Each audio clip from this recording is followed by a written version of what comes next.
I have often thought very joyfully about the 99 and 1 sheep passage.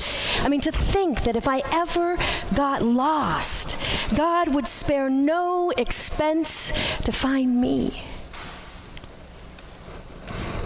And what I didn't count on was how I would feel getting caught out so far from the rest of the fold. And sheep have very little depth perception. I don't know if you knew this, so shadows are an issue for sheep.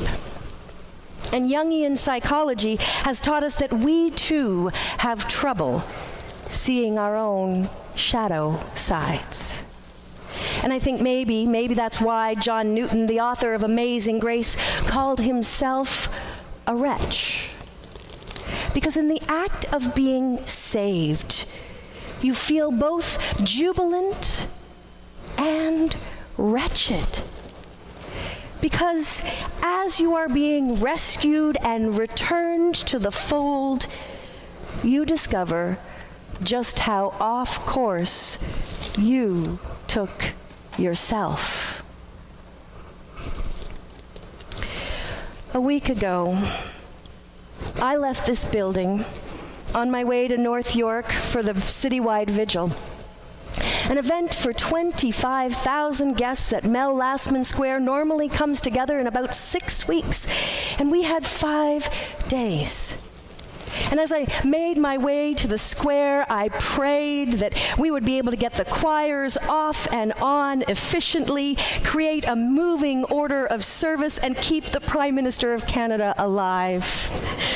I mean, I know that technically the RCMP were in charge of the dignitaries' safety, but it sure felt a little reckless to throw an event so quickly for so many. I knew there would be things that we would forget.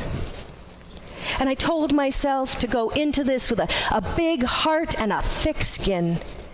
And when the event was over, the phone calls came. People wanted to know why their spiritual leader hadn't been asked to participate. And they grudgingly accepted my answer that we only had room for 1 leader for each of the major religions. And by the end of the week, I thought to myself, well, if this is the mistake that I made in my haste, well, I was starting to feel pretty smug. And still underneath the ego stroked by congratulatory words, the sadness was starting to grow in me. We had hoped to create a true reflection of the city on stage, but we could not find enough female spiritual leaders to speak. Mostly because the major denominations are still headed by men, and the 1 or 2 female denominational leaders that we knew about were unavailable.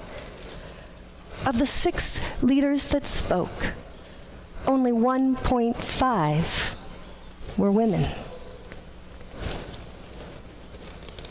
When late in the week I put a call out for religious leaders to help me speak to the media, every single person that replied to that request was male. And at the same time, even though we'd already confirmed all of our speakers, we were getting offers, new offers daily from religious leaders who thought they should speak at the vigil. And though they were from different faith groups from all over the city, the one thing that all of these speakers had in common was that every one of them was a man.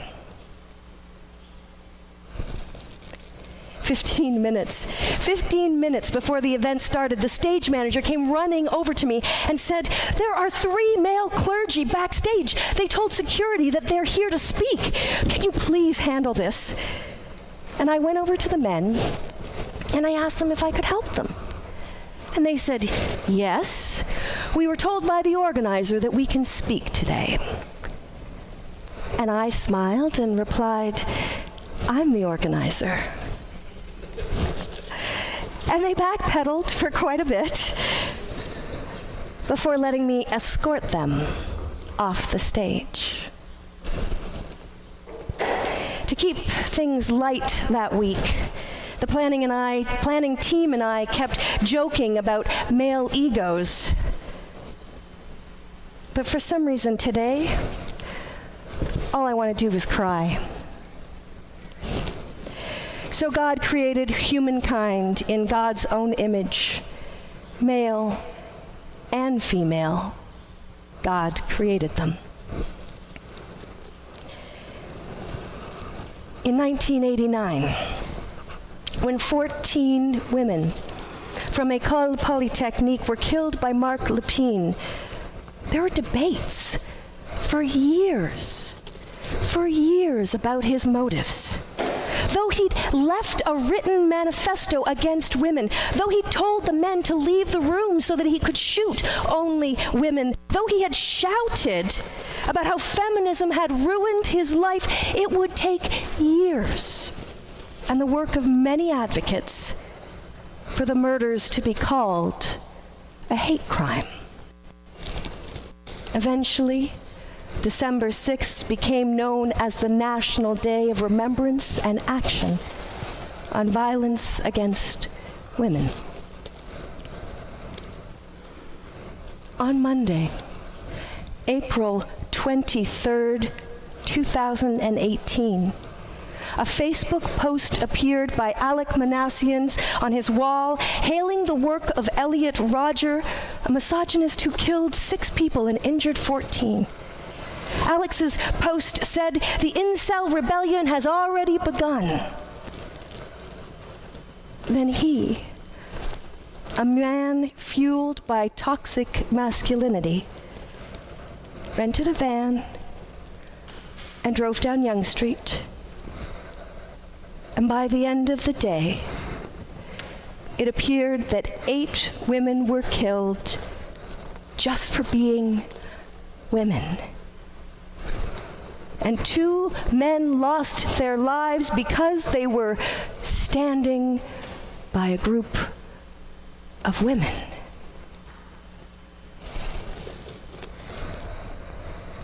When Alexandre Bissonnette walked into a Quebec mosque and shot 6 men last year, citizens from all over Canada rose up in protest. In Toronto, we surrounded our city's mosque with white ribbons. We poured donations into anti-Islamophobia organizations. We held an interfaith solidarity gathering right here at Windermere. Where are the white ribbons around the women's shelters in our city today? Why didn't the Barbara Schleifer Clinic, the Women's Habitat, the Red Door Shelter receive thousands of donations last week? Why isn't every faith leader and every politician wearing a white ribbon on their lapel this week? I was talking with a rabbi friend of mine on Monday who said, if the perpetrator had anti-Semitic remarks on their Facebook post, and if 8 of the 10 bodies were Jewish, you can be sure we'd be talking about this as a hate crime. And the day after the vigil, I heard from a woman who advocates for the abused women in the city. She broke my heart. She said, "I feel less safe today in Toronto than I did before the vigil, because not one of our faith leaders mentioned standing against misogyny."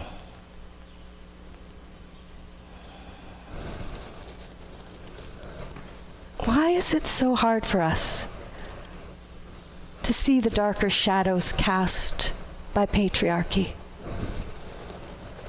Will it take years for us to call Toronto's massacre a hate crime against women?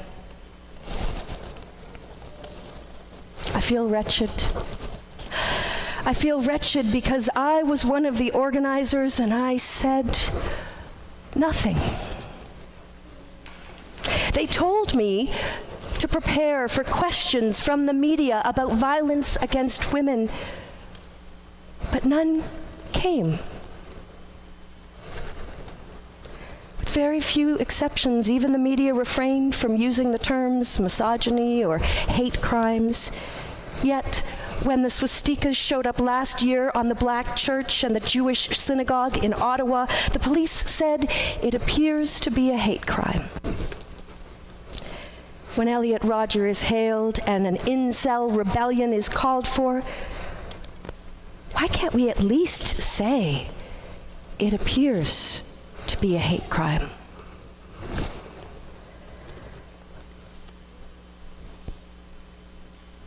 Misogyny is an ideology that is killing us. Over 1,200 missing and murdered Aboriginal women in Canada. Robert Pickton bragged about killing 50 women.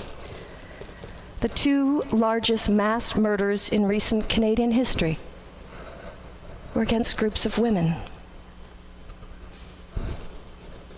Like so many, I was in shock last week, but this week I feel wretched. I feel like I failed Butis Renuka Amarasinga, Andrea Bren, Geraldine Brady, Sohee Chung, Anne-Marie D'Amico, Mary Elizabeth Forsyth, Ji Hung Kim, Dorothy Sewell, Chul Ming Kang, Munir Abdul Habib Najjar. They died in the shadows of patriarchy, which is something the Christian church and every religion has to take responsibility for changing. The shepherd is a good shepherd. Christ will find us no matter how wayward we get, but oh, the journey back is not always easy. Even if Christ carries the lost sheep on his shoulders, we must still admit the ways in which we got ourselves from there to here. Here we stand, miles away from where Christ wants us to be. Here we stand, listening to the shepherd's voice leading us home. Here we stand and take the first step. Here we discover precious, precious grace. May the grace of God fill this city with healing, and may we extend that grace to all who fall into the shadowlands of hate, this day and always. Amen.